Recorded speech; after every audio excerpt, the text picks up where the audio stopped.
Bienvenue sur ce plateau de KTO pour notre rendez-vous hebdomadaire Face aux chrétiens, organisé en partenariat avec la Croix, avec Radio Notre-Dame et le réseau des radios RCF.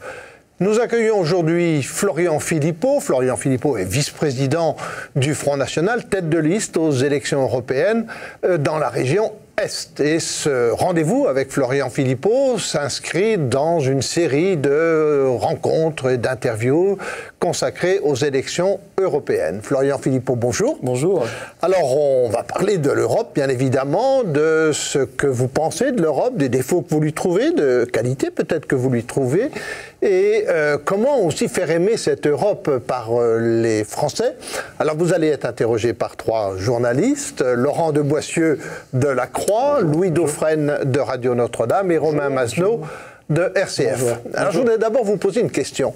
Est-ce que vous vous qualifiez d'Européen ? Est-ce que vous vous sentez européen? Et si vous aviez l'un de vos proches qui ferait des études, est-ce que vous lui conseilleriez de faire des études dans le cadre de l'Europe, par exemple avec le programme Erasmus? Alors, est-ce que je me sens européen? Oui. Je vais être franc, non. Et vous vous présentez à une élection européenne? Bah oui, mais je me sens français.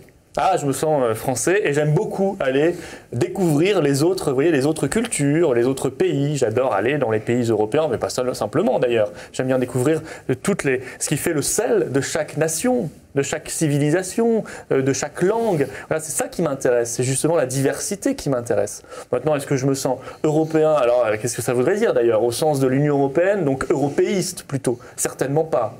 Est-ce que je me sens même européen? Non, je me sens français. Ma nation, ma patrie, c'est la France. La France est ma patrie et la France est mon avenir. Et je considère que aujourd'hui, on essaie de créer de manière un peu utopique, ce qui est toujours dangereux dans l'histoire, une identité qui n'existe pas. Si demain il y a un peuple européen, alors il y aura un peuple européen. Mais il n'y a pas de peuple européen aujourd'hui, de manière évidente. Bien, alors, concernant Erasmus, oui, ça c'est très bien, mais ça n'a pas grand-chose à voir avec l'Union européenne. L'attachement à l'Europe tout de même, et est-ce qu'elle est utile? Ça concerne, je crois, 1% des étudiants. Vous voyez, je crois qu'il y avait plus, dans les années 60, il y avait plus de programmes d'ailleurs d'échanges scolaires que maintenant. Ce qui prouve qu'on a plutôt régressé, parce qu'à l'époque, on négociait directement avec les autorités de chaque pays. Ce qui était plus rapide, plus efficace, plus concret. C'est cette Europe-là que moi je veux, c'est celle qui permet les négociations directes entre les pays.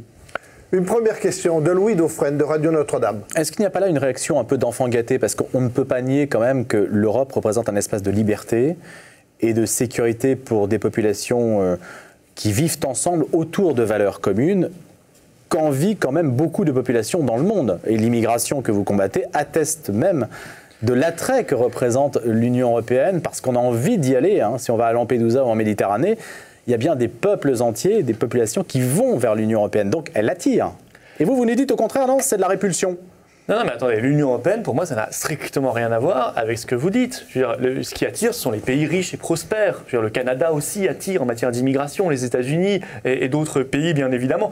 Je veux dire, l'Union européenne, c'est une construction politique. C'est pas une entité métaphysique. Ce sont des choix politiques qui ont été faits, des traités qui ont été signés, des directives et des règlements qui ont été votés. Ce sont des priorités qui ont été faites et qui ne vont pas dans le bon sens et qui n'ont pas produit de résultats à notre sens. Un arbre se juge à ses fruits et les fruits sont pourris. En tout cas, ils ne correspondent pas aux promesses qui ont été faites. Voilà. Maintenant, sur l'histoire de la paix, je veux dire, qui a signé le traité de l'Élysée en 1963 entre la France et l'Allemagne? Ce n'est pas un commissaire européen qui a signé le traité. C'est le président de la République française, en l'occurrence le général de Gaulle, et le chancelier allemand, en l'occurrence Konrad Adenauer. Vous voyez, ce sont les nations qui ont voulu faire la paix.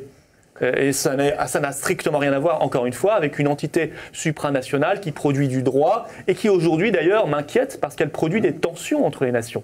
Non seulement elle produit la guerre économique, l'Union européenne, par ses règles économiques, produit la guerre économique et sociale. Mais par ailleurs, elle produit de plus en plus des tensions politiques entre les nations. Quand vous avez Mme Merkel qui se déplace en Grèce ou au Portugal, elle est accueillie par des barbelés, des manifestations très violentes, très haineuses. Les Grecs sont accusés d'être fainéants ou voleurs, les Allemands d'être égoïstes, les Français d'être fainéants également. Bon, je veux dire, tout cela, on voit bien que ça n'est pas sain et ça n'est pas ça la paix entre les nations. Moi, je suis très attaché à la paix, à la concorde entre les nations. Vous concordez? Mais je pense qu'aujourd'hui, l'Union européenne produit plus de désordre qu'elle ne produit de paix. Une question de Romain Mazenot de RCF. Vous avez parlé du traité de l'Élysée de 63. Est-ce que pour vous, à l'origine, les premiers traités étaient dans une bonne logique? Est-ce que, par exemple, la CECA en 52, le traité de Rome en 57, est-ce que c'était déjà une bonne logique? Est-ce que ça a dévié d'une bonne intuition ou est-ce que c'était vicié dès le départ? Non, je pense qu'il y avait déjà de mauvaises choses. Vous savez, c'est ce qu'on appelait... y compris chez Jean Monnet, Schuman, oui, les pères il y avait fondateurs. surtout chez Jean Monnet et Schuman. Oui. Je pense qu'ils n'avaient pas beaucoup la France au cœur. Donc c'était pour vous, l'Europe, c'est l'Europe de De Gaulle, c'est ça? Non, si vous voulez, dès le traité de Rome, en réalité, il y avait ce qu'on appelait, ça a été bien décrit d'ailleurs, les potentialités fédérales. C'est-à-dire que tout y était en réalité déjà. Mais c'est vrai que nous avions la chance, nous, d'avoir un personnage à la tête de l'État qui avait bloqué tout cela, qui avait bien compris les dangers de l'Europe. Même le général de Gaulle avait pensé à un moment à dénoncer le traité de Rome, parce qu'il avait bien perçu qu'il y avait un vrai risque pour la souveraineté nationale, qu'il y avait un vrai risque pour l'intérêt de la France. Mais son entourage l'en a dissuadé. Bon, peut-être aurait-il dû le faire. Ça, on ne refait pas l'histoire, maintenant l'histoire est telle qu'elle. Mais je pense qu'effectivement, il y avait un vice dès le départ, un vice originel, qui était beaucoup moins visible parce que l'Europe était à 6, et donc elle était plus homogène, et parce qu'à l'époque, nos dirigeants avaient encore à cœur de défendre l'intérêt national, la souveraineté française. Aujourd'hui, nous avons des dirigeants qui ont renoncé, nous avons une Europe qui s'est élargie considérablement, nous avons une puissance américaine qui a décidé d'être hégémonique aussi sur le continent européen. Dès lors, avec ce cocktail explosif, eh bien évidemment, tous les effets négatifs qui étaient déjà peut-être dans les premiers traités de l'Europe sont maintenant très visibles et produisent leurs effets les plus pervers. Sachant qu'entre-temps, des décennies et des décennies de législation européenne, de directives, ont considérablement accru les défauts de cette Europe. Laurent de Boissieu, de la Croix, une question. Est telle quelle, l'histoire est telle quelle, mais l'Europe aussi est telle quelle.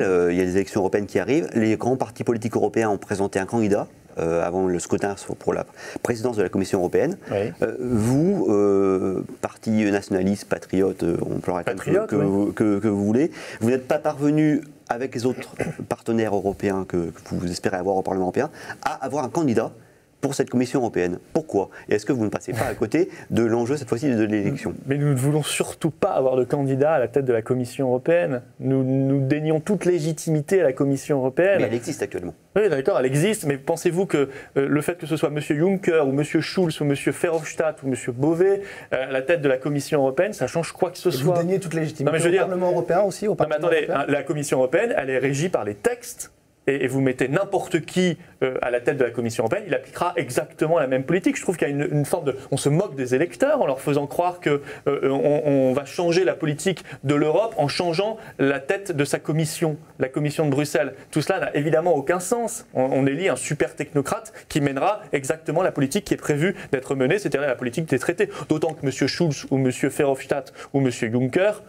Ce sont des hommes du système, ce sont des technocrates européistes qui connaissent très bien la machine, qui sont dans la machine depuis très longtemps. Et le Parlement européen, est-ce que vous lui déniez également toute légitimité comme à la Commission européenne? Nous estimons, là, si vous voulez, que l'intérêt d'avoir des élus au Parlement européen, déjà, c'est pour ne pas laisser un monopole aux euro-gagas. Il n'y a pas de raison de leur laisser le monopole.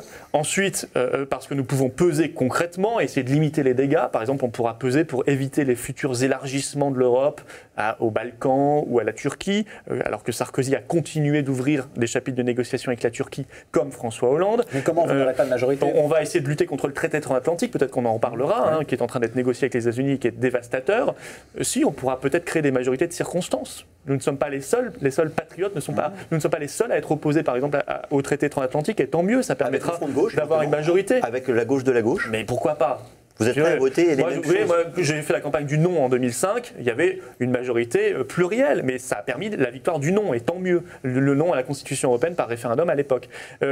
Mais si vous voulez, nous, à terme, nous considérons qu'il ne faut pas un Parlement européen, mais une assemblée constituée de délégations des parlements nationaux, comme ça existait au départ, qui serait beaucoup plus respectueuse des réalités, parce que la démocratie ne peut exister que dans le cadre national, puisque la démocratie, c'est le pouvoir du peuple. Et comme il n'y a pas de peuple européen, il ne peut pas y avoir, normalement, de représentation parlementaire européenne. Ça n'a pas beaucoup de sens en soi. Une question de Louis Dauphren de Radio Notre-Dame. Vous n'êtes quasiment pas représenté à l'Assemblée nationale. Donc moi, je pensais plutôt qu'au contraire, en étant au Parlement européen, il y allait avoir un exercice de la représentation qui allait être un peu différent, parce que le Parlement européen fonctionne sous tout d'autres rapports, avec justement des constitutions aléatoires de majorité.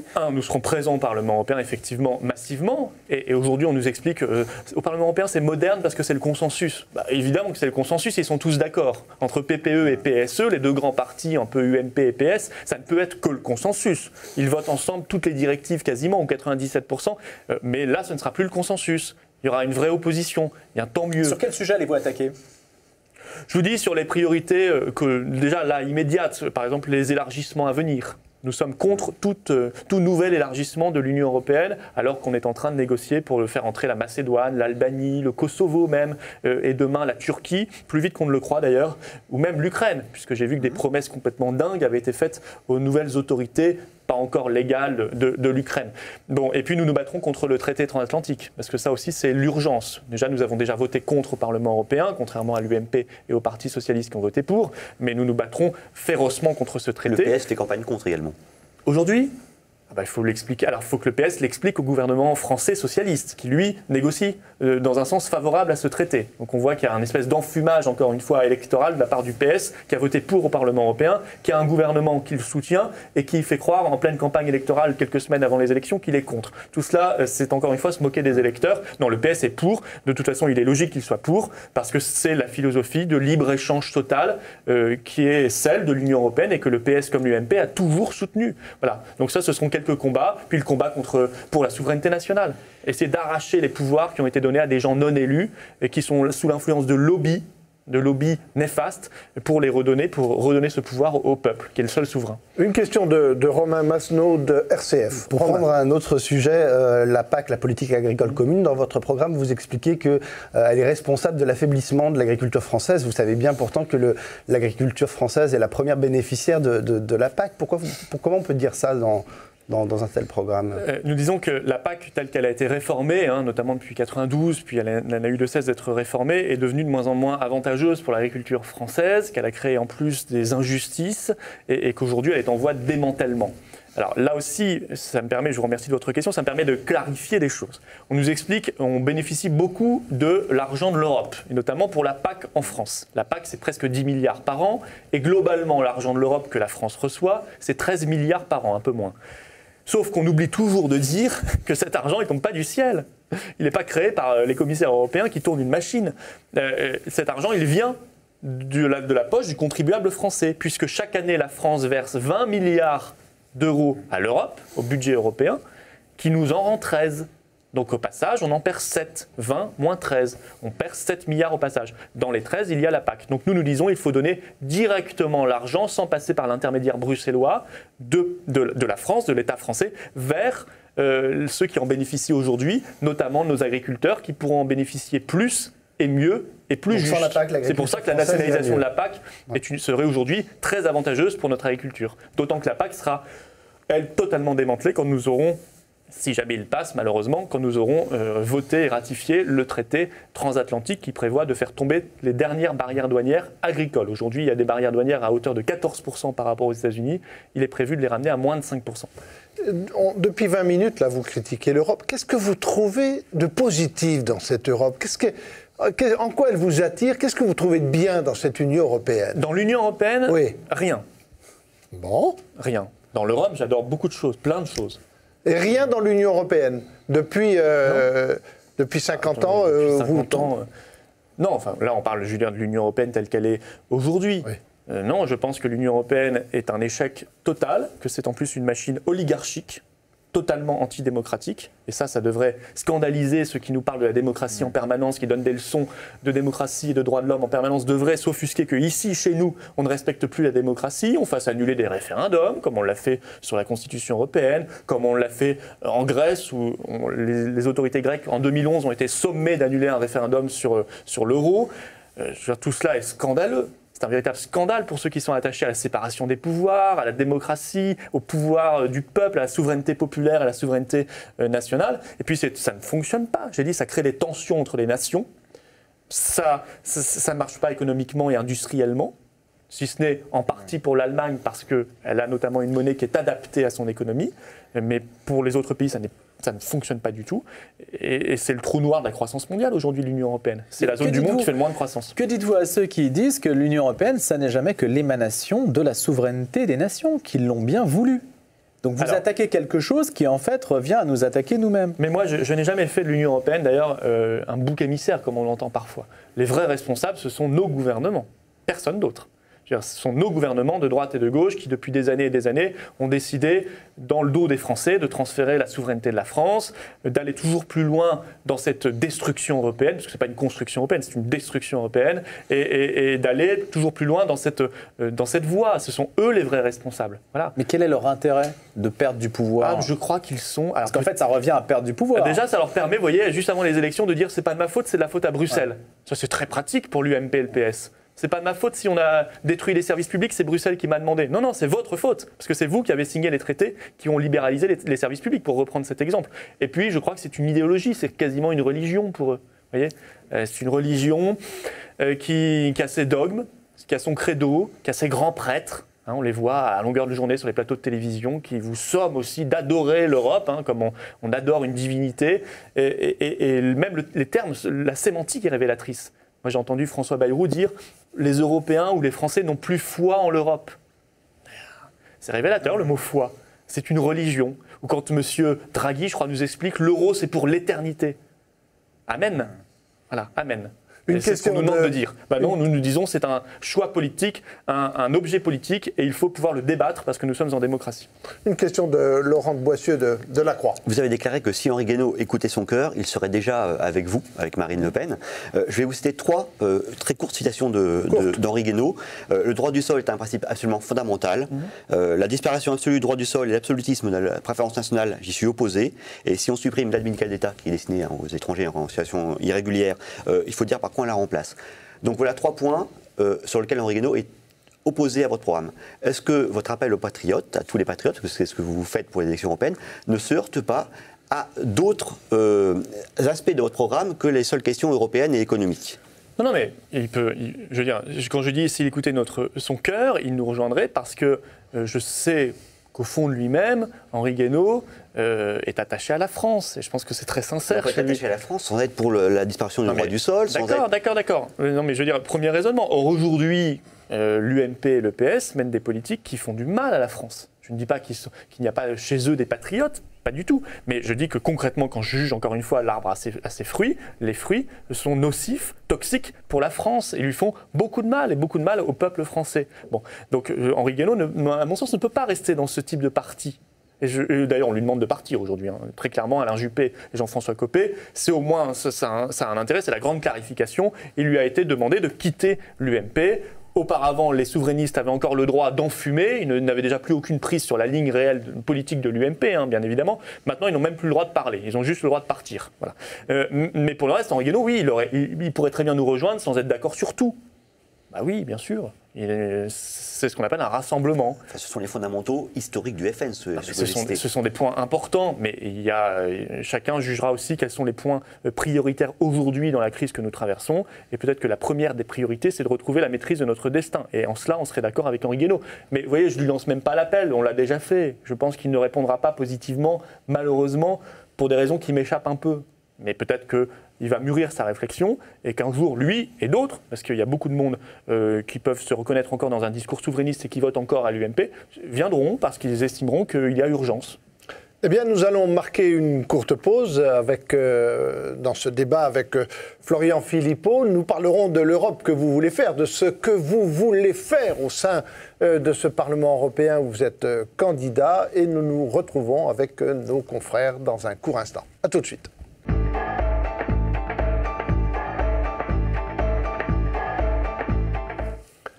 Nous nous retrouvons pour ce Face aux chrétiens avec Florian Philippot, vice-président du Front National, candidat, tête de liste aux élections européennes dans la région Est. Il est interrogé par Laurent de Boissieu de La Croix, par Louis Dauphren de Radio Notre-Dame et Romain Masneau de RCF. Alors, Florian Philippot, on va parler de ce que vous allez faire, puisque vous allez être mathématiquement élu au Parlement européen. Vous êtes tête de liste, avec la proportionnelle, vous serez élu. Qu'est-ce que vous allez faire? Et j'ai tout de suite une question à vous poser, par exemple, sur un point qu'on a un petit peu évoqué tout à l'heure, qui était l'immigration. Vous voulez fermer les frontières. Mais comment vous pouvez faire pour fermer les frontières au sein de l'Europe? concrètement. Je ne sais pas combien de fois il va falloir qu'on dise... Non, on n'a jamais dit qu'on voulait fermer les frontières. On veut les maîtriser. Bon, voilà. Mais je sais que je serais amené à le redire, parce qu'à chaque fois, on nous redit, mais vous voulez les fermer, alors qu'on n'a jamais dit ça, et qu'on précise à chaque fois. On veut les maîtriser. Ça veut dire quoi? Ça veut dire qu'aujourd'hui, on ne peut plus les maîtriser. Parce que le principe au sein de l'Union européenne, c'est l'ouverture totale des frontières, et qu'en plus, Schengen, entre plusieurs pays, a ajouté encore plus de liberté de circulation et d'absence de possibilité de filtre, voilà, aux frontières. Nous, on estime que déjà c'est un échec total. L'an dernier, il suffit de voir les chiffres de Frontex, hein, ce ne sont pas les chiffres du Front National, ce sont les chiffres d'une agence européenne qui nous disent que l'immigration clandestine vers l'Union européenne a bondi de 48%. C'est à ajouter le phénomène Rome.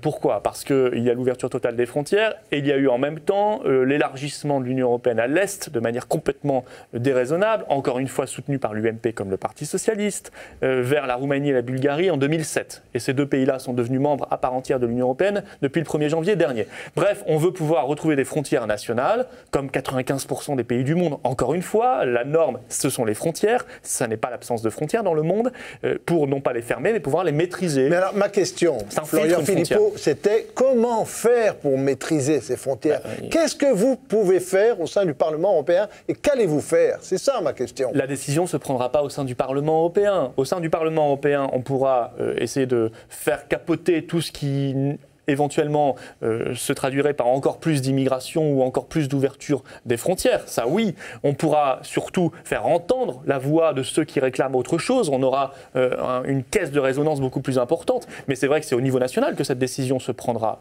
Sûrement lors des échéances de 2017. Si elles ont bien lieu en 2017, voilà, présidentielle et législative. Mais c'est vrai que maîtriser les frontières, bah, ça se fait, ça existe. On l'a fait pendant longtemps et beaucoup de pays dans le monde le font encore. C'est-à-dire, bah, y a les douanes, il y a la possibilité non pas de filtrer les travailleurs frontaliers. Vers la Suisse aujourd'hui, les travailleurs frontaliers français peuvent passer sans aucun problème. Non, on filtre ce qui est nocif, c'est-à-dire les réseaux de criminalité, les trafics de drogue, l'immigration clandestine, etc. etc. Et aujourd'hui, on ne peut plus le faire parce que nous n'avons plus de frontières. Bah, c'est un échec formidable qu'il faut corriger. Romain Masneau de RCF. Vous savez peut-être que le premier voyage du pape hors de Rome, en Italie, en juillet dernier, ça a été à Lampedusa, donc l'île qui connaît un afflux de dizaines de milliers de migrants chaque année. Comment vous réagissez quand vous entendez le pape dire, par exemple, il nous faut voir et aider les autres à voir dans le migrant et dans le réfugié, non pas seulement un problème à affronter, mais un frère et une sœur à accueillir, à respecter et, dit-il, à aimer. Est-ce que ça interpelle le responsable politique que vous êtes ? Oui, mais Marine Le Pen aussi était allée à Lampedusa en 2011.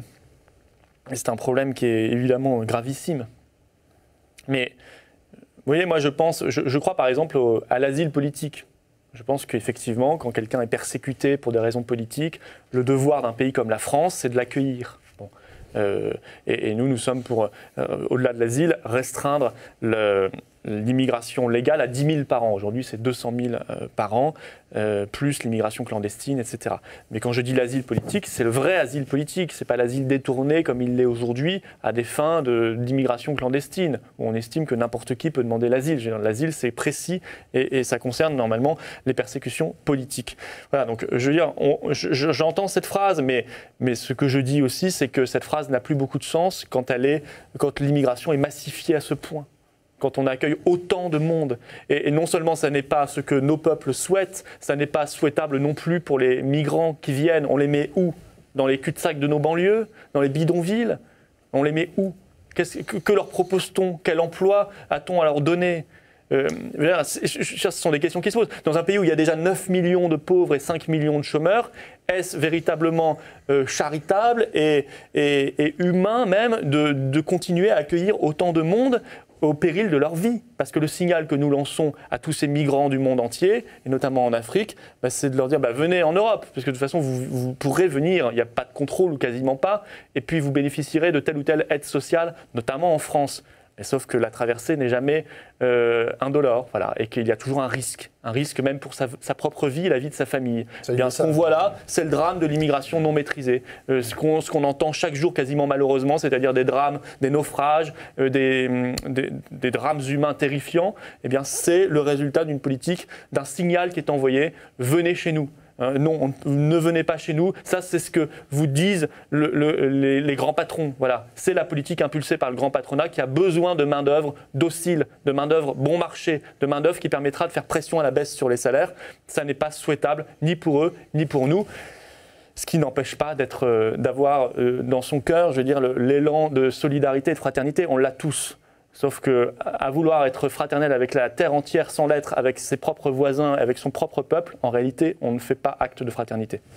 Louis Dauphren de Radio Notre-Dame. Aujourd'hui, une embarcation de migrants, quand elle aperçoit un navire militaire, elle se saborde parce qu'elle sait qu'on va venir en aide aux réfugiés, aux migrants, et que l'Union européenne a une démarche de générosité.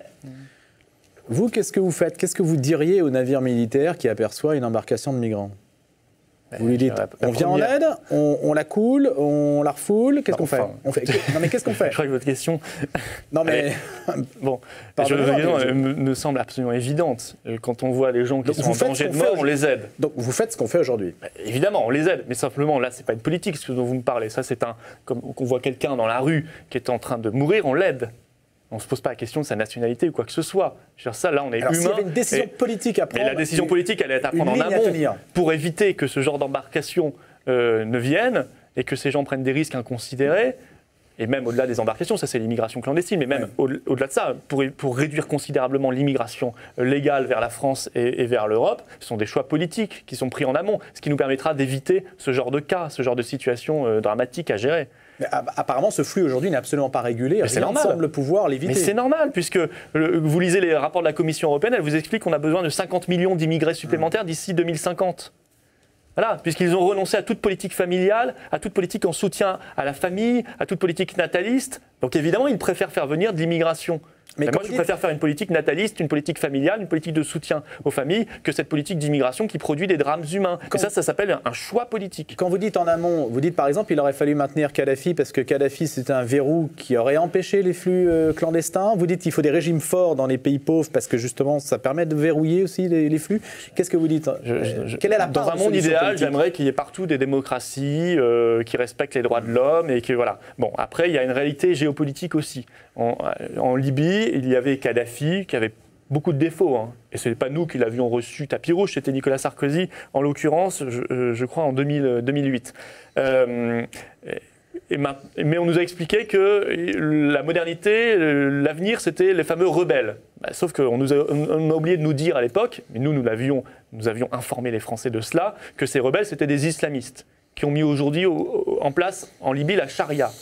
Aujourd'hui, vous êtes occidental, vous pouvez même plus mettre un pied à Benghazi. Vous voyez, c'est pas ce qu'on appelle un progrès.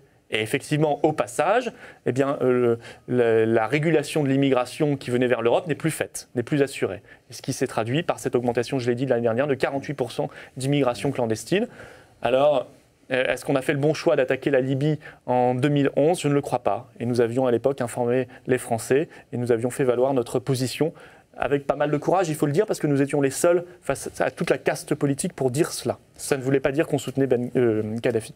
Une question de Laurent de Boissieu, de La Croix. Je reviens sur votre projet européen. On ne sait pas toujours, ou ceux qui nous écoutent, ou nous lisent, ou nous regardent, ne savent pas toujours concrètement si vous êtes pour une sortie juste de la zone euro, de l'euro, c'est revenir au franc, ou si vous êtes pour une sortie de l'Union européenne. Et par quel mécanisme? Il y a un article du traité européen, l'article 50, voilà, qui prévoit une sortie négociée. Est-ce que c'est ce que vous voulez? Alors, notre position, elle est claire. Nous arrivons au pouvoir, parce que seul qui peut décider un référendum, aujourd'hui, nous sommes pour le référendum d'initiative populaire, mais aujourd'hui c'est le président de la République ou la présidente de la République. Marine Le Pen propose un référendum et dit d'ici un an, on fera un référendum sur la sortie de l'Union européenne, sur notre appartenance à l'Union européenne. Si Marine Le Pen est élue présidente de la République. Sauf si François Hollande, demain, par chance ou par intelligence, a envie de faire ce référendum, on dit on y va à fond. D'accord, mais aujourd'hui, la question de Laurent de Boissieu, c'est que faites-vous aujourd'hui? Non, je pense que la question, c'est quel est notre projet. Donc, notre projet, c'est ça. Donc, ce référendum sur l'appartenance de la France à l'Union européenne. Et nous disons, pendant ce temps-là, il y a 4 points fondamentaux à renégocier, qu'on va essayer de renégocier avec cette arme de négociation qu'est le référendum, parce que ça pèse dans une négociation, un référendum. La souveraineté nationale, c'est-à-dire la supériorité de notre droit sur le droit européen. 2, notre souveraineté monétaire. 3, la possibilité de pouvoir faire du patriotisme économique. notamment du protectionnisme intelligent face à la concurrence déloyale, aider nos PME, nos artisans dans les marchés publics pour qu'ils soient prioritaires, etc. Et 4, la possibilité de maîtriser nos frontières migratoires, notamment de sortir de Schengen. Bon. Si nous n'arrivons pas à négocier ces 4 points, et j'avoue que ce serait compliqué, eh bien, nous proposerons lors du référendum de quitter l'Union européenne. Si nous parvenons à négocier ces 4 points, eh bien, l'Europe n'aura strictement plus rien à voir avec ce qu'était l'Union européenne. Et donc, nous proposerons aux Français de rester dans ce qui sera quelque chose de totalement nouveau par rapport à l'Union européenne. Voilà. Et il faut un peu de temps pour l'expliquer, mais c'est exactement cela le projet du Front National et du Rassemblement Bleu Marine. Quant à l'article 50, oui, on peut l'utiliser. Mais vous savez, ça c'est faire preuve d'un juridisme peut-être excessif. Vous savez ce que disait le général de Gaulle des traités, hein. Quand on a envie de les dénoncer, on les dénonce, point. C'est un acte de souveraineté pure. Laurent. Alors, au Parlement européen élu, vous serez des alliés pour former un groupe commun. Parmi ces alliés possibles, il y a un parti autrichien et la Ligue du Nord italienne. Le FPÖ autrichien, votre allié, ne veut pas sortir de l'euro. Il veut que les pays économiquement faibles sortent de l'euro, mais que les pays économiquement forts, dont eux, y restent. Donc là, vous n'êtes pas du tout sur la même ligne politique. La Ligue du Nord la Ligue du Nord en Italie, pardon, veut une Europe des peuples et des régions avec des zones monétaires optimales, c'est-à-dire une sorte d'une monnaie qui serait par une monnaie qui irait Nord d'Italie et Rhône-Alpes. Comment vous pouvez être avec ces partis alliés, siéger avec ces partis qui ne veulent pas du tout la même chose que vous? Ouais, bien sûr, il y a plusieurs points sur lesquels nous serons en désaccord. Bon, déjà, au moins les deux sont pour ouvrir un débat sur l'euro, ce qui est déjà pas mal. Parce que les autres, c'est aucun débat, l'euro c'est formidable et c'est pour l'éternité, je l'ai dit. Hein. Certes, mais avec des solutions différentes des vôtres. Bien sûr, solutions différentes, mais ce sont des partis qui évoluent dans un contexte national différent, qui ont des histoires différentes, et nous n'avons pas fait de programme commun. C'est pas ça l'accord au Parlement européen. L'accord, c'est pour faire un groupe. Il faut 7 nationalités et au moins 25 députés. L'intérêt de faire ce groupe, c'est que nous pourrons peser. Et qu'est-ce qui nous rassemble? C'est qu'au moins tous ces partis-là ont à cœur de défendre la souveraineté de leur peuple face à l'Union européenne. C'est ça le point d'accord. Mais on pourra avoir des désaccords sur notre conception économique, notre conception même de l'euro, ou sur d'autres points, ou sur la politique étrangère, etc. Mais peu importe. Il n'y a pas de programme commun, il n'y a pas de fusion des partis, et on ne se sent aucunement lié par les positions de tel ou tel parti, même dans le cadre de cette coalition. Vous savez, dans le cadre du PSE, l'Alliance des partis sociaux-démocrates et socialistes, à laquelle appartient le PS français, il y a des partis qui ont des positions très différentes sur tel ou tel sujet. Pareil pour le PPE côté UMP. Voilà, mais ça n'a pas d'impact sur la position du PS ou de l'UMP. Mais pas aussi contradictoire sur la question européenne. Voilà. Enfin, il faudrait regarder dans le détail parce qu'il y a plusieurs points sur lesquels les partis sont en désaccord. Une question de Louis. C'est pas étonnant ni choquant. C'est Louis Dauphren de Radio Notre-Dame qui vous pose une nouvelle question. Oui. Par le passé, l'expérience du Front National dans les institutions européennes au Parlement a été marquée par des divisions, une certaine forme d'inefficacité. Hein.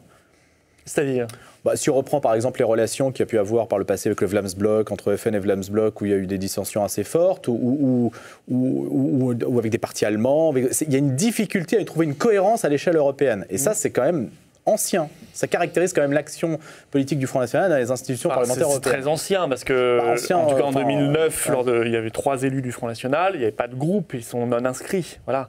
Et là, si vous voulez, le groupe que nous allons constituer, il est travaillé. Vous avez du mal à agir ensemble. Il est travaillé, mûri depuis longtemps. Les dirigeants se connaissent, voilà. Bon, et nous nous battrons. Et puis les enjeux européens, depuis, se sont clarifiés. On voit bien maintenant où sont les enjeux. Voilà, c'était peut-être pas le cas il y a 15-20 ans, c'était peut-être plus flou. Aujourd'hui, on voit bien quelles sont les menaces, quels sont les dangers et quelles sont les voies d'espérance. Comment on peut espérer faire mieux. Et non, je suis confiant, moi, parce qu'on ne pourra pas tout régler avec ce groupe européen, bien sûr, mais on aura une caisse de résonance, on aura des prérogatives supplémentaires, et puis, encore une fois, on ne laissera plus le monopole aux Dupont et Dupont du Parlement européen, PPE et PSE, qui votent ensemble tout. Voilà. Bien, eh bien, nous marquons une nouvelle pause, Florian Philippot, dans ce Face aux chrétiens, une courte pause, et nous nous retrouvons avec vous pour ce Face aux chrétiens. À tout de suite.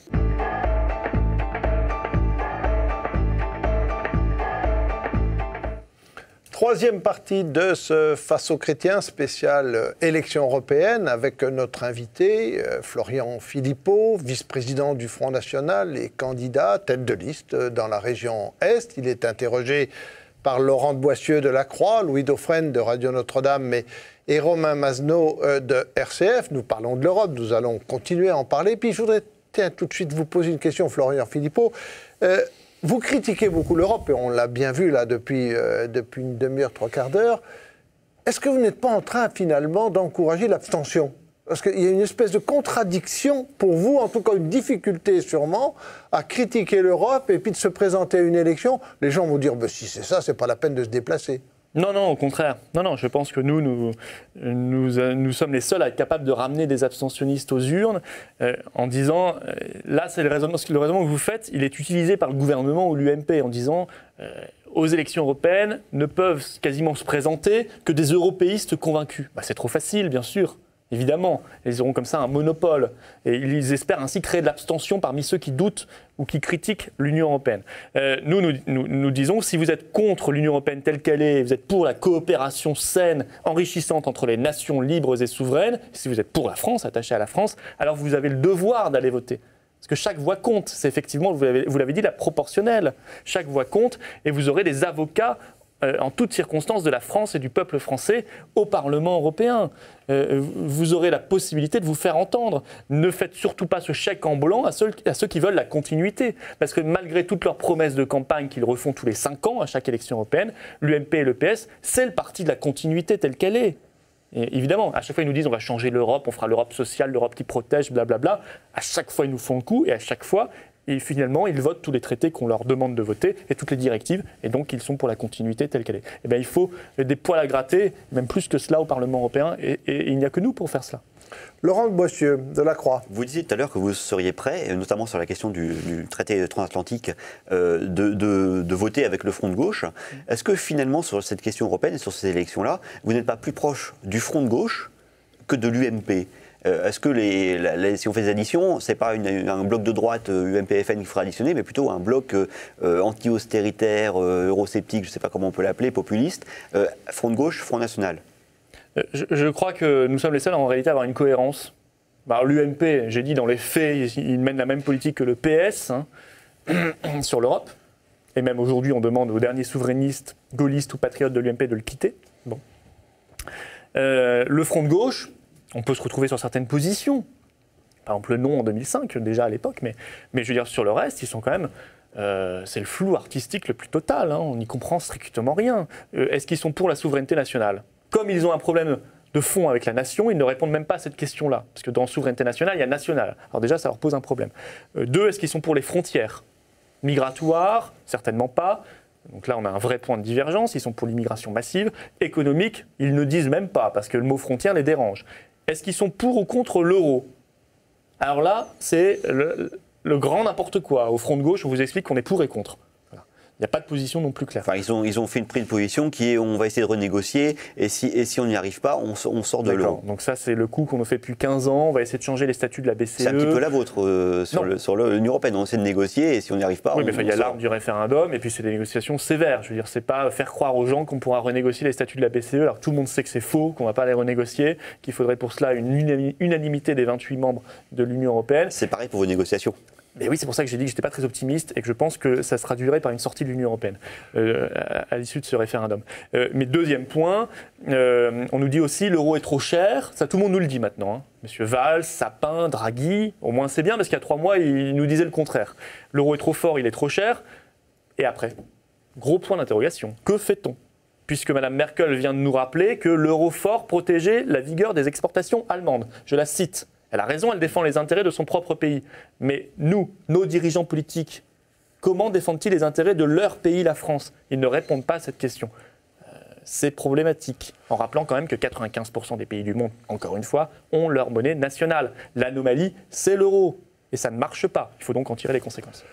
Romain Masneau, une question. Quel est votre objectif pour ces européennes en termes de résultats? Est-ce que c'est d'arriver en tête au niveau national ou est-ce que vous serez déjà satisfait si vous êtes deuxième devant le PS? Notre objectif, c'est d'arriver en tête. C'est un objectif optimal, qui est audacieux, qui en même temps crée une émulation et qui a aussi une visée politique. C'est-à-dire, ce sera un signal très fort aussi pour les autorités françaises et pour François Hollande, de lui dire, regardez, vous avez pris une raclée monumentale au municipal, Monsieur Hollande, et le Parti socialiste, et vous allez continuer aux européennes, et maintenant vous devez en tirer les conséquences politiques en revenant au peuple par une dissolution de l'Assemblée nationale. Mais de toute façon, même si on n'est pas en tête, il n'est pas exclu qu'on ne soit pas en tête, on verra. Nous serons à un niveau historiquement haut. Je rappelle que le record historique du Front National aux européennes, c'était en 1989, il y a 25 ans, et c'était 11,7%. Là, nous sommes à peu près au double dans les sondages. Et nous verrons bien le 25 mai. Voilà. Une question de Louis Dauphren, de Radio Notre-Dame. Le PS a intérêt que vous soyez très haut. Pourquoi ? Non. Si François Hollande veut se retrouver face à Marine Le Pen en 2017, il a intérêt à ce que ce soit la panade à l'UMP, que vous soyez très haut. Non, mais François Hollande, pour le moment, il se retrouve nulle part. Je pense qu'il est dans aucun second tour stratégie qui compte, de présidentiel. Et puis, je pense qu'il a quelqu'un d'autre à gérer qui s'appelle M. Valls, qui a manifestement des ambitions pour dès 2017. Donc, François Hollande, non, je pense qu'il est... François Hollande, il est manifestement obsédé par le Front National, comme l'UMP d'ailleurs. Il ne parle que de nous. Il n'y a plus une intervention du président de la République ou du Premier ministre où on ne parle de Marine Le Pen, du Front National. Ce qui est tout à fait extraordinaire. Il devrait être obsédé par les problèmes concrets qui se posent au pays. C'est ça qui devrait l'intéresser. Le chômage des jeunes, nos personnes âgées, les difficultés des pensions, la question de la sécurité, la question de l'immigration, la question de l'emploi. Tout cela devrait l'intéresser. Mais non, il n'en parle pas. Il parle plutôt du Front National et de Marine Le Pen. Quant aux alliances de fait, excusez-moi, on sort d'élections municipales. Vous avez eu dans toute une série de villes des meetings communs entre l'UMP et le Parti Socialiste. Chez moi, à Forbach, le député UMP du coin de Sarreguemines est venu faire meeting commun avec le député socialiste de Forbach pour appeler à voter socialiste, alors même que l'UMP était encore en course. Il a même appelé à voter contre son propre candidat pour faire élire le socialiste. Ça, c'est l'alliance réelle. Ça, c'est pas du blabla. Ils ont fait meeting commun. Même la droite forte là-bas a fait meeting commun avec la CGT. Est-ce que vous pensez... ça, ça, c'est la réalité. Après...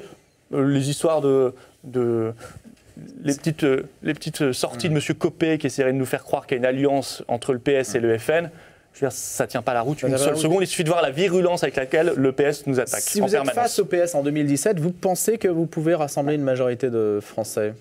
Aujourd'hui, le seul sondage qui a été fait là-dessus, François Hollande, Marine Le Pen faisait 46%. Bah, écoutez, on y est presque. Mais ça n'est qu'un sondage. On y est presque. Nous pourrons. On voit bien qu'en tout cas, on n'est plus du tout dans la perspective de 2002. Le match, plus du tout, le match c'est UMP-FN. Tout a changé. Nous pouvons évidemment battre François Hollande, mais nous pouvons même battre n'importe quel candidat en face, parce que désormais, nous avons une capacité de rassemblement qui dépasse le seul cadre du Front National, qui s'est lui-même élargi. Voilà. Il y a une volonté en France de changement, et les gens comprennent de plus en plus que le changement, ce n'est ni le PS ni l'UMP. Une question de Laurent de Boissieu, de journal La Croix. Je reviens sur les élections européennes à laquelle vous êtes candidat. On reproche aux élus, notamment du FN, notamment Marine Le Pen, de peu siéger au Parlement européen. Est-ce que vous, élus, vous vous engagez à siéger de manière, comme un élu, au Parlement européen? Bien sûr, évidemment. D'ailleurs, le procès qui est fait à Marine Le Pen, c'est un faux procès, très largement. Sur 80 sessions en plénière, elle a été absente 8 fois. Non, bon, 8 fois, donc 4 fois pendant la campagne présidentielle et 1 fois pour raison médicale. 4 fois pendant la campagne présidentielle, je pense que les Français ne lui en voudront pas d'avoir fait campagne en France pour la présidentielle pendant laquelle nous avons, nous, beaucoup parlé d'Europe. D'ailleurs, nous sommes quasiment les seuls à parler en permanence d'Europe. L'UMP et le PS ne parlent quasiment jamais de l'Europe. Ils n'en parlent que 3 semaines avant les élections européennes. Voilà, donc nous sommes déjà très présents et nous le serons encore plus demain. Mais en même temps, nous serons présents là où nous pouvons défendre les intérêts de la France et du peuple français. Alors ça peut être à Bruxelles ou à Strasbourg, mais ça sera aussi à Paris et ça sera aussi dans nos départements et dans nos régions. Romain Mazenot de RCF, une question. Au lisière de l'Europe, il y a l'Ukraine. On a l'habitude d'entendre Marine Le Pen tresser des couronnes de laurier à Vladimir Poutine. Alors, comment vous jugez l'attitude du président russe dans ce qui se passe en Ukraine? Comment vous jugez cette attitude? Que le président russe s'intéresse aux affaires de l'Ukraine, c'est tout à fait logique. Bon, là, il fait plus que s'intéresser quand même. Et c'est une affaire de famille. Il fait plus que s'intéresser. L'Ukraine et la Russie. Oui, enfin, j'ai vu qu'il avait fait preuve quand même d'une certaine prudence sur les référendums qui ont eu lieu là tout récemment. Je pense qu'il essaie de jouer son jeu de manière assez prudente pour éviter l'embrasement. Voilà. Moi, je ne suis pas le russe et je ne me mets pas à la place de la diplomatie russe, mais je n'ai pas le sentiment qu'ils aient la volonté d'allumer la brèche, en tout cas. C'est un pacificateur, selon vous? C'est un pacificateur. Je ne sais pas, j'essaye de comprendre. Je pense en tout cas qu'il essaie d'éviter l'embrasement. Il faut reconnaître les référendums en Crimée et dans les républiques dites autonomes de l'Est de l'Ukraine. Sur la Crimée, je pense que Ça a été de fait fait. Et sur les autres, sur les autres référendums, vu les conditions dans lesquelles ils ont été faits, je pense qu'on ne peut pas s'en contenter. Voilà. Après, est-ce qu'ils sont légaux ou légitimes? Ça dépend du point de vue. C'est ça le problème, c'est qu'aujourd'hui les autorités ukrainiennes elles-mêmes ne sont pas encore légales. Voilà. Quel est votre point de vue? C'est la question de Laurent de Boissieu. Est-ce que ces référendums-là sont Non, pour probablement vous qu'aujourd'hui ils n'ont pas de légalité. Est-ce qu'ils sont légitimes? Après, est-ce qu'ils sont légitimes? Il faut être ukrainien pour répondre à cela. Je veux dire, je ne peux pas répondre à toutes les questions non plus. Ça n'aurait pas de sens en tant que Français, qu'observateur, pour vous dire si c'est légitime ou pas. Mais ce qu'on voit après, est-ce qu'il y a eu quelle est la régularité de cette élection? Je ne sais pas. Mais ce qu'on a vu, c'était quand même une participation massive, manifestement, dans le sens du oui, massivement aussi.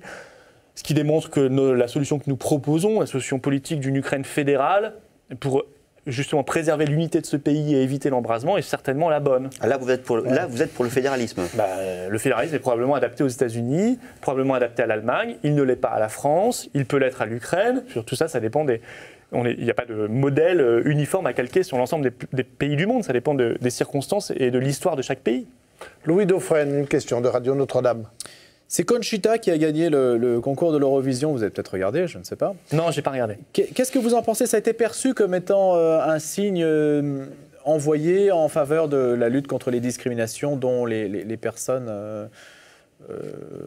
qui ont une sexualité, qui sont homosexuels ou transsexuels, qui ont ce positionnement-là. Vous dites c'est bien parce que c'est un signe qu'on a envoyé à ces minorités sexuelles qui n'ont pas été mises en valeur toujours dans l'histoire, loin de là. C'est une forme de récompense médiatique. Non, mais je suis pas du tout dans une vision, dans cette vision des choses, parce que je déteste la vision communautariste des choses. Donc on n'est pas là pour mettre en valeur telle ou telle minorité. Déjà ce terme-là me débecte, ou telle communauté. Même chose, je sais qu'il y a des projets de mettre en valeur dans l'histoire de France et l'apprentissage de l'histoire à l'école tel ou tel personnage parce qu'il aurait eu une sexualité différente. Là, je pense qu'on est dans l'absurde, dans le dangereux et dans le grotesque, véritablement. Maintenant, sur l'Eurovision, j'ai envie de dire, j'ai pas d'avis, c'est un divertissement et j'ai pas envie de tout politiser non plus. Voilà. Non, c'était dans la question de Louis Dauphren. Je pense que je l'ai répondu sur le principe, mais sur Conchita, etc., excusez-moi, c'est un divertissement, les gens ont voté pour elle, surtout certainement parce que c'était la seule connue, parce que ça fait un mois qu'on en parle, ou la seule, je sais pas. Mais est-ce que l'Europe n'est pas l'Europe n'est pas une terre de tolérance C'est ça, c'est peut-être un peu démago comme question, mais par rapport à d'autres régions du monde où il y a des persécutions, où il n'y a pas forcément un espace de liberté d'expression, est-ce que vous ne faites pas crédit quand même à la construction européenne ou à l'Europe, la civilisation européenne, je ne sais pas comment vous distinguez les choses, de cette attitude-là, de cette posture-là, qui respecte la personne humaine, c'est ça que je veux dire. Mais le respect de la personne humaine, encore une fois, ça n'a rien à voir avec l'Union européenne. Alors c'est notre héritage. C'est quand même le fruit de cette histoire. C'est notre héritage chrétien aussi. Ouais. Il y a le respect de la personne humaine, il y a une forme d'humanisme, évidemment, dans l'héritage chrétien. Mais ça n'a rien à voir avec l'Union européenne. Bon, c'est le fruit aussi d'avancées politiques nationales. Ouais. Bon, je ne vois pas le rapport honnêtement avec l'Union européenne. Voilà, effectivement, nous avons la chance de vivre dans une civilisation où on ne demande pas aux femmes de mettre le voile et où on ne lapide pas les femmes adultérines ou je ne sais quoi, où il n'y a plus d'esclavage. Parce qu'on parlait d'esclavage beaucoup en ce moment, mais on a de très très bonnes relations avec le Qatar, j'ai cru comprendre. Sauf qu'au Qatar, il y a toujours l'esclavage. Vous voyez, ça devrait indigner nos responsables politiques. Qu'au Qatar, il y a des immigrés qui viennent travailler sur les chantiers de la Coupe du Monde de football de 2022 qui meurent chaque jour. Voilà. Et pourtant, on continue à aller se prosterner devant l'émir du Qatar. Tout cela a quelque chose d'indécent. Une question de Laurent de Boissieu. Moi, ce qui me choque à l'Eurovision, plutôt, si on devait avoir un discours là pour le coup politique, c'est le fait que 30 pays sur 34 ont chanté en anglais, vous voyez. Là, c'est l'Europe. Ça, c'est le fruit probablement de l'Union européenne. Parce que la seule langue de l'Union européenne, il faut le savoir aujourd'hui, c'est l'anglo-américain. Alors que moi, je préfère l'Europe de la diversité des langues. Et j'aurais aimé que chaque pays chante dans sa langue nationale. C'est tellement plus joli et ça éveille tellement plus la curiosité. Une question de Laurent de Boissieu, de la Croix. Élu au Parlement européen, comme vous le serez certainement, est-ce que vous vous engagez à ne pas être candidat aux législatives en 2017 et à rester siéger au Parlement européen tout le temps de la législature ? Non, j'ai déjà répondu à cette question-là. Je n'ai pas du tout pris ma décision pour 2017. Je n'ai pas du tout la tête à ça, je vous l'avoue très clairement. D'ailleurs, je ne sais pas si les législatives ne seront pas avancées parce que... ça fait je sais pas si on va... ça, bah oui, mais je ne sais pas si on va tenir encore comme ça 3 ans. Il y a un vrai problème politique, là, un pouvoir qui qui est tombé à des niveaux de popularité incroyables et donc de légitimité extrêmement faibles. Bon, non, je serai là où on peut être le plus utile possible pour la France. Moi, je ne sacralise pas telle ou telle assemblée. Maintenant, je serai au Parlement européen le plus utile, le plus efficace possible. Et l'objectif, c'est quand même la France. Voilà, c'est pas de siéger dans telle ou telle assemblée. Nous mettons fin donc à ce Face aux chrétiens. On vous remercie vraiment, Florian Philippot, de ces questions et de ce débat sur l'Europe pour nous faire comprendre un peu la position du Front National. Pas facile, parce que se présenter à une élection européenne et passer son temps à critiquer l'Europe, ça n'est pas simple. Merci à vous, merci aux auditeurs, aux téléspectateurs de nous avoir suivis pendant cette petite heure. Si vous avez pris l'émission en cours et que vous voulez la retrouver dans son intégralité, vous pouvez le faire en allant sur les sites de KTO, de La Croix, de Radio Notre-Dame ou de RCF. Et bien évidemment, cet ensemble de rendez-vous sur les élections européennes se poursuit la semaine prochaine. Alors rendez-vous la semaine prochaine.